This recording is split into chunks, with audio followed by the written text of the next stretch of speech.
Salam, salam jumpa kembali bersama saya dalam kasih dan anugerah Tuhan. Saat ini kita kembali diberi kesempatan untuk merenungkan beberapa kebenaran firman Tuhan. Namun sebelumnya izinkan saya untuk memimpin di dalam doa sehingga Tuhan memberkati pemberitaan firman Tuhan dan juga memberkati saudara yang mendengarkannya. Mari kita berdoa. Terima kasih Bapa di sorga untuk kesempatan yang baik saat ini. Kami buka hati kami, pikiran kami, perasaan kami seluruhnya untuk Tuhan. Kiranya Tuhan menjamah, memberkati kami dan menolong kami. Demi Kristus Tuhan kami berdoa. Haleluya, haleluya. Amin. Saudara yang diberkati Tuhan, teks firman Tuhan saat ini terambil dari Matius pasal 5 ayat yang keempat. Tertulis demikian: Berbahagialah orang yang berduka cita, karena mereka akan dihibur. Sekali lagi saya bacakan. Berbahagialah orang yang berduka cita, karena mereka akan dihibur. Dalam teks ini, saudara-saudara, kita akan memperhatikan dua kata penting, yakni berduka cita dan kata yang kedua adalah dihibur. Sementara kata berbahagia tidak lagi saya bahas dalam kesempatan ini, karena pada beberapa waktu yang lalu saya telah menyampaikan khotbah pertama terkait dengan khotbah Yesus di bukit, yakni berbahagialah orang yang miskin di hadapan Allah. Saya telah menjelaskan tentang apa arti berbahagia. Saat ini kita fokus pada kalimat atau kata orang yang berduka cita adalah orang yang berbahagia. Kira-kira saudara-saudara, berduka cita dalam teks ini mengacu pada hal apa? Atau menunjuk pada hal apa? Ketika kita membaca teks ini, saudara-saudara, izinkan saya untuk mengulas atau menyentil kata atau ungkapan berduka cita dari teks aslinya.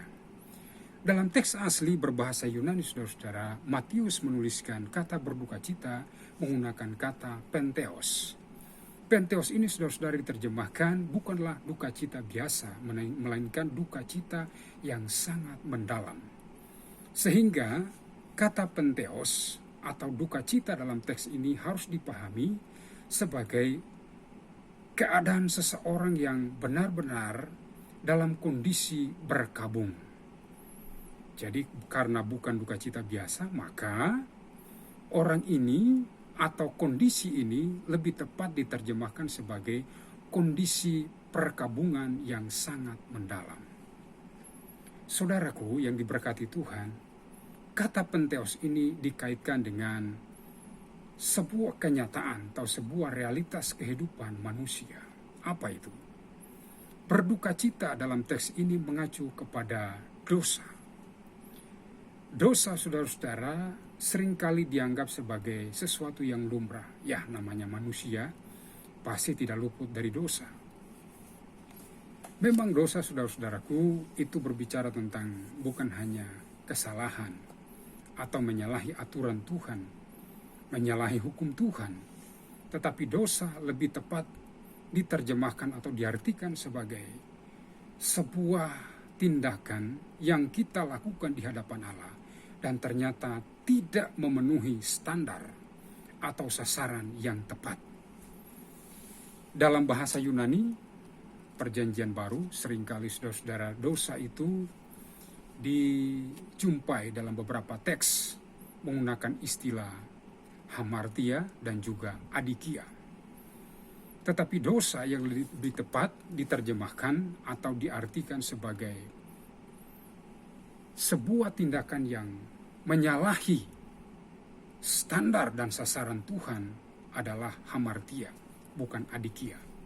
Karena adikia itu berarti hanya sebuah kejahatan. Saudara yang diberkati Tuhan, mengapa orang yang berduka cita disebut berbahagia? Karena terkait dengan dosa. Tadi saya katakan dengan dosa. Dosa bukanlah sesuatu yang biasa, tetapi dosa haruslah dipandang sebagai sesuatu yang sangat-sangat serius di hadapan Allah. Jadi ketika Tuhan Yesus berkata berbahagialah orang yang berduka cita, maka penteos atau perkabungan yang dialami oleh seseorang di sini, saudara-saudara, karena dosa. Dosa apakah itu? Dalam hal ini, saudara-saudara, kita bicara ada dua jenis dosa. Dosa yang pertama adalah dosa pribadi. Ketika kita menyadari ada dosa yang sudah kita lakukan di hadapan Allah, maka seyogianya, seharusnya dosa ini mendatangkan duka cita yang mendalam di dalam hidup kita secara pribadi. Dalam Alkitab, saudara-saudara, ditunjukkan ada beberapa contoh figur atau pribadi yang pernah jatuh dalam dosa. Dan kemudian mereka menunjukkan sikap berduka cita atau perkabungan yang sangat mendalam.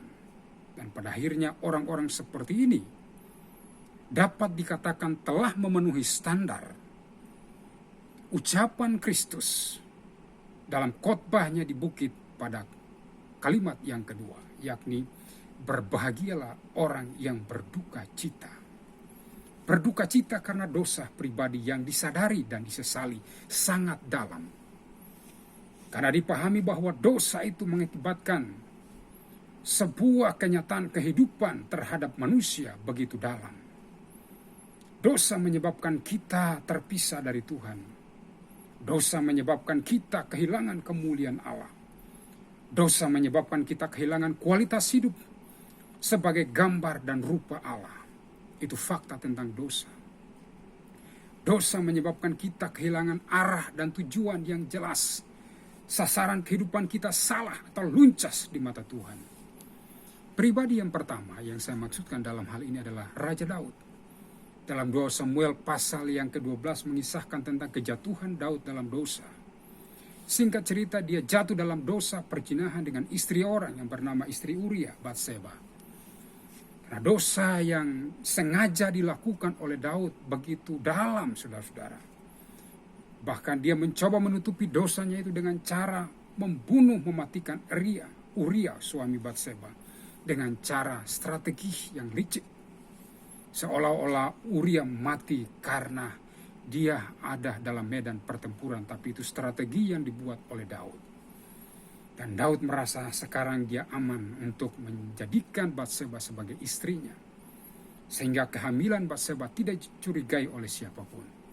Tapi itu sebuah dosa, sebuah kejahatan di hadapan Allah yang dibongkar oleh Tuhan melalui utusan seorang nabi Tuhan yang bernama Nabi Nathan. Karena menyadari dosanya yang begitu besar, maka Daud menunjukkan rasa penyesalan yang dalam yang dibukukan dalam sebuah kitab Mazmur pasal 51. Ayat 1 hingga ayat yang keseterusnya, saudara bisa baca sendiri teks itu. Dalam Mazmur pasal 51 ayat yang ke-19, Daud berkata, korban sembelihan kepada Allah ialah jiwa yang hancur dan hati yang patah, hati yang remuk, tidak akan pernah kau pandang hina ya Allah.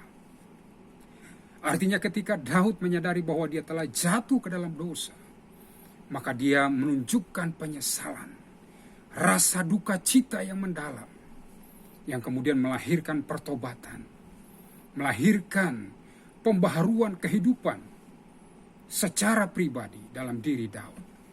Tokoh yang kedua adalah tokoh dalam perjanjian baru. Di dalam Lukas pasal yang ke-7 ayat yang ke-36 mulai hingga ayat yang ke-50. Dalam teks ini saudara-saudara dikisahkan tentang ketika Tuhan Yesus ada dalam sebuah rumah. Karena dia diundang makan oleh seorang Farisi yang bernama Simon. Sementara makan, Alkitab berkata, datanglah seorang perempuan yang terkenal berdosa di kota itu. Dia datang dan kemudian berlutut di belakang Yesus. Karena mungkin kaki Yesus, saudara-saudara, itu dilipat dan mengarah ke belakang. Dan dia bersujud di kaki Yesus. Dia menangis, menumpahkan air matanya di kaki Tuhan Yesus. Dan kemudian dia menyeka dengan rambutnya. Nah setelah itu dia meminyaki kaki Yesus dengan minyak wangi. Dan Alkitab berkata bahwa Simon, si orang Farisi itu, berkata dalam hatinya, Yesus seorang guru, bahkan seorang nabi, kok bisa menerima seorang perempuan seperti itu, bahkan menyentuh kakinya, bersentuhan dengan Yesus. Itu sesuatu yang sangat-sangat dinilai berdosa. Tapi Yesus berkata bahwa apa yang dilakukan oleh wanita ini menunjukkan penyesalannya, rasa duka cita yang dalam terhadap dosa pribadi yang dia lakukan. Dan dia datang kepada alamat yang tepat, yaitu Tuhan Yesus. Dia menangis. Ungkapan duka cita yang bisa disaksikan oleh seseorang adalah ketika kita melihat orang itu menangis. Ini duka cita yang dalam. Dan akhirnya saudara-saudara, pada ayat yang ke-48, Yesus berkata kepada perempuan itu, dosamu telah diampuni. Dan lebih hebat lagi pada ayat yang ke-50, Yesus berkata kepada perempuan itu, jadi ada dua kali Yesus berkata kepada perempuan itu, imanmu telah menyelamatkan engkau, pergilah dengan selamat. Saudara perhatikan teks bacaan firman Tuhan. Seorang wanita yang berdosa di kota itu datang kepada Tuhan Yesus dengan mencurahkan seluruh penyesalan hidupnya dengan cara menangis di kaki Yesus. Dan apa yang dia dapatkan ada dua. Pertama, pengampunan dosa, dan yang kedua, keselamatan jiwanya. Ini duka cita yang pertama. Perkabungan yang pertama. Saudara harus berkabung atas dosa pribadi. Jangan sampai kita merasa aman-aman saja, nyaman-nyaman saja, seolah-olah kita bukanlah orang yang harus berurusan dengan Tuhan karena ada dosa-dosa yang kita lakukan. Saudara, haruslah kita ketahui bahwa kita manusia yang tidak pernah luput dari dosa. Setiap hari kita harus memeriksa diri kita. Jika ada dosa yang kita lakukan secara sengaja, mari miliki rasa duka cita yang dalam. Miliki rasa penyesalan yang dalam. Datang kepada Tuhan. Saudara harus sesali. Dan kemudian finish pada pertobatan yang sungguh-sungguh. Duka cita yang kedua, penteos yang kedua adalah kita harus berduka karena kesalahan orang lain. Jika duka cita pertama adalah karena kesalahan atau dosa pribadi, maka duka cita yang kedua adalah berduka karena kesalahan orang lain. Tuhan juga menghendaki kita harus berduka seperti itu. Kita harus menangisi ada orang-orang yang kita kenal. Ada orang-orang yang kita sayangi. Mungkin orang tua kita, ayah kita, ibu kita, saudara laki-laki kita, saudara perempuan kita, ipar kita, siapapun yang kita ketahui, yang ada di sekitar kita dan kita tahu mereka sedang terikat dalam dosa. Kita tidak boleh cuek, saudaraku. Di pundak kita ada tanggung jawab untuk menangisi mereka, untuk berduka karena dosa yang mereka lakukan. Tuhan menghendaki kita harus memiliki perasaan seperti itu. Kita harus punya compassion, harus punya belas kasihan yang dalam terhadap orang lain. Jangan sampai kita cuek, saudara-saudara. Ini bukan warna kekristenan sejati. Kita harus juga peduli terhadap orang lain. Jadi ketika Tuhan Yesus berkata, berbahagialah orang yang berduka cita. Duka cita yang kedua adalah berduka karena kesalahan orang lain. Dengan cara apa? Saudara harus tunjukkan belas kasihan. Saudara minimal kita lakukan sama seperti Rasul Paulus. Paulus berkata, keinginan hatiku, kerinduan hatiku supaya mereka bisa diselamatkan. Kita harus berdoa untuk keselamatan jiwa-jiwa. Kita harus berdoa untuk orang-orang yang ada di sekitar kita dan kita ketahui mereka sedang berjalan menuju pada kebinasaan karena mereka hidup dalam dosa. Kita tidak boleh berjiwa seperti Yunus yang ketika diperintahkan Tuhan sampaikan pesan Tuhan kepada Niniwe. Yunus mencoba melarikan diri, namun pada akhirnya Yunus kembali menanggapi panggilan Tuhan dan dia berkhotbah kepada orang Niniwe dan orang Niniwe bisa berbalik bertobat kepada Tuhan. Saudaraku yang diberkati Tuhan, ini yang Tuhan kehendaki. Jangan sampai kita cuek, kita tidak peduli dengan keselamatan orang lain. Dalam teks bacaan kita tadi berkata bahwa mereka akan dihibur. Jadi orang yang berduka karena dosanya pribadi dan berduka karena kesalahan atau dosa orang lain akan dihibur. Dihibur oleh siapa? Dihibur oleh Tuhan. Tuhan adalah penghibur kita. Dengan cara apa Tuhan menghibur kita? Pertama, Tuhan menghadirkan pengampunan dosa atas hidup kita. Kalau kita berduka atas dosa pribadi kita, maka penghiburannya adalah Tuhan mengampuni saudara. Tuhan mengampuni kita. Tuhan menyucikan kita. Tuhan menerima kita sebagai orang yang layak disebut sebagai anak-anak Allah. Yang kedua, penghiburan yang kedua adalah ketika kita berduka untuk kesalahan orang lain dan kita mendoakan mereka. Dan ketika mereka bertobat, saudara-saudara, apa yang terjadi? Jiwa mereka diselamatkan. Itu penghiburan bagi kita. Karena Alkitab berkata dalam Lukas pasal yang ke-15 bahwa satu orang bertobat, maka ribuan malaikat di sorga bertempik sorak. Ribuan malaikat bersuka cita. Karena satu orang berdosa bertobat menerima Tuhan. Menyesali dosa-dosanya. Meninggalkan dosanya. Seperti dikatakan Yakobus. Yakobus pasal yang ke-5 ayat yang ke-20 berkata, ketahuilah bahwa barang siapa membuat orang berdosa berbalik dari jalannya yang sesat, ia akan menyelamatkan jiwa orang itu dari maut dan menutupi banyak dosa. Jadi kenapa kita mesti berduka buat orang lain, buat kesalahan orang lain? Karena duka cita kita akan memperoleh penghiburan. Penghiburannya apa? Orang lain bisa diselamatkan, orang lain bisa diampuni dosanya, dan mereka juga diterima sebagai anak Allah. Ini kebahagiaan kita, ini sukacita kita sebagai anak Allah. Saudara, karena itu Yesus Tuhan kita berkata, berbahagialah orang yang berduka cita, karena mereka akan dihibur. Penghiburan kita adalah pengampunan dosa dari Tuhan. Pasti, jaminan pasti, ya pasti. Karena 1 Yohanes 1 ayat 9 berkata, jika kita mengaku dosa kita, maka Allah setia dan adil. Ia akan mengampuni dosa kita, menyucikan kita, bahkan menghapuskan segala dosa dan pelanggaran kita. Dan sekarang, status kita sebagai anak Allah, kita berhak datang kepada Tuhan. Kita panggil dia ya Aba, ya Bapa. Ini bukankah sebuah kebenaran, sebuah status yang dahsyat, yang luar biasa, yang harus kita syukuri dalam kehidupan kita? Betul? Betul, saudara-saudaraku. Mari kita genapi perkataan Tuhan Yesus hari ini. Berbahagialah orang yang berduka cita. Penteos, berkabung karena dosa pribadi dan juga karena dosa orang lain, kesalahan orang lain. Ketika kita dihibur dengan apa, saudara-saudara? Dihibur dengan kebahagiaan yang luar biasa dari Tuhan. Pengampunan dosa dan juga keselamatan. Ini harta yang terbaik.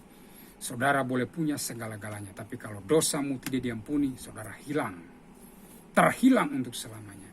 Saudara boleh punya segala-galanya, tapi kalau tidak selamat, apa kata Yesus?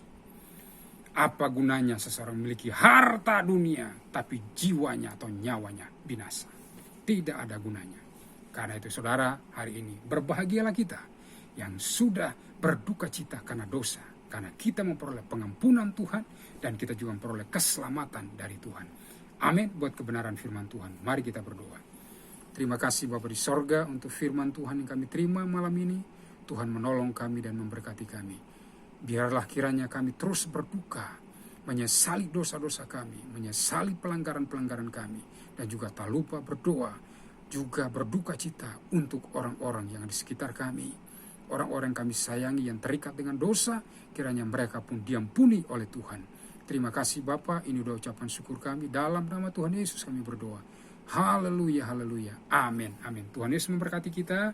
Kiranya damai, sejahtera, sukacita Tuhan ada dalam hati dan pikiran kita hari ini sampai selama-lamanya. Shalom.